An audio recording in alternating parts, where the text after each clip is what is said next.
Bonjour à tous, bienvenue sur Top High Tech. On se retrouve aujourd'hui pour une nouvelle vidéo config PC. En cette période de pénurie, il est difficile de concevoir des configs à petit prix à cause de la hausse des prix des cartes graphiques, mais rien n'est impossible et pour la config d'aujourd'hui, j'ai souhaité vous proposer un PC pas cher ayant tout de même de bonnes performances en jeu. Et c'est pourquoi je me suis orienté vers la 12e génération de processeurs Intel et notamment vers l'i3 12100F, l'entrée de gamme de cette nouvelle génération qu'on retrouve à partir de 119 € en ce moment et qui propose d'excellentes performances en jeu. C'est un processeur qui embarque 4 cœurs et 8 threads, cadencé à une fréquence de 3,3 GHz de base, pouvant atteindre jusqu'à 4,3 GHz en mode turbo. C'est un processeur au socket LGA 1700, compatible avec les chipsets Z690, H670, B660 et H610, et donc compatible avec la DDR4 jusqu'à 3200 MHz, mais aussi avec de la DDR5, cette fois-ci jusqu'à 4800 MHz.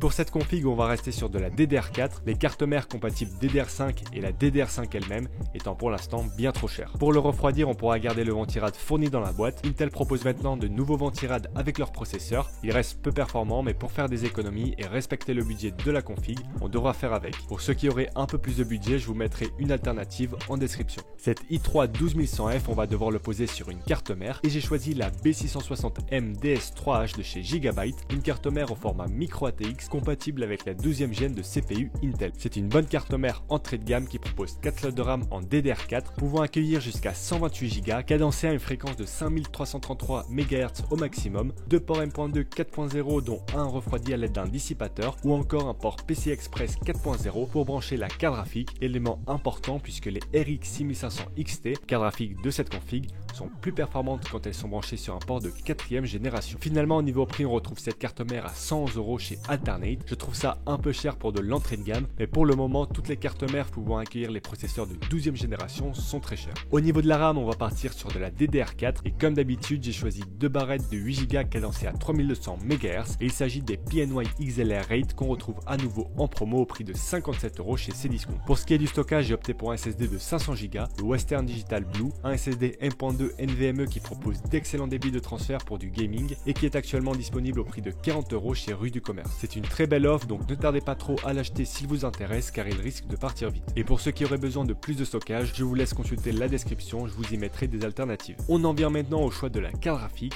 Et comme indiqué dans le titre de la vidéo, c'est une carte de dernière génération, et plus particulièrement la RX 6500 XT de chez AMD, leur toute dernière carte entrée de gamme destinée à de la 1080p qui embarque 4 Go de VRAM en GDDR6. Niveau performance, on est proche d'une GTX 1650 Super, donc vous pourrez jouer à tous les jeux du moment en 1080p avec les graphismes en élevé ou moyen en fonction des jeux. La RX 6500 XT la moins chère que j'ai trouvée, c'est chez le revendeur espagnol PC Componentes qui livre en France un modèle de chez PowerColor à 258 €. Sinon, si vous préférez acheter directement en France, on retrouve ce modèle de chez Sapphire à 277 € chez Alternate. Côté alimentation, je suis parti sur une alimentation de 450 watts certifiée 80+ bronze de chez Cooler Master, une alimentation qui sera parfaite pour subvenir aux besoins de la config, une config qui consomme très peu grâce au processeur et à la carte graphique peu énergivore. Actuellement, elle est soldée à 37 € chez Cdiscount et malgré son petit prix, c'est une alimentation semi-modulaire qui facilitera le montage et le câble management du PC. Et pour terminer cette config, il ne manque plus qu'un boîtier et j'ai choisi le Zalman R2 pour son prix très attractif de 24 € en ce moment chez Top Achat. C'est un boîtier moyen tour assez sobre avec un ventilateur à l'arrière qui sera parfait pour accueillir la config et respecter le budget. Maintenant que la config est au complet, je vous propose de voir ce qu'elle propose en jeu. Et on commence sur GTA V où le jeu va tourner à plus de 110 FPS en moyenne avec les graphismes en ultra. Sur des jeux moins gourmands, ce PC s'en sortira sans problème. Sur CSGO par exemple, on va tourner à plus de 300 FPS avec les graphismes en moyen et sur Valorant, vous allez pouvoir dépasser les 180 FPS avec les graphismes en élevé. Sur des jeux plus gourmands, vous allez pouvoir tourner autour des 60 FPS, comme ici sur Forza Horizon 5 avec les graphismes en élevé. J'espère que cette vidéo vous aura plu. Dites-moi en commentaire ce que vous pensez de cette config et si elle vous a plu, n'hésitez pas à laisser un petit like. Et sur ce, je vous dis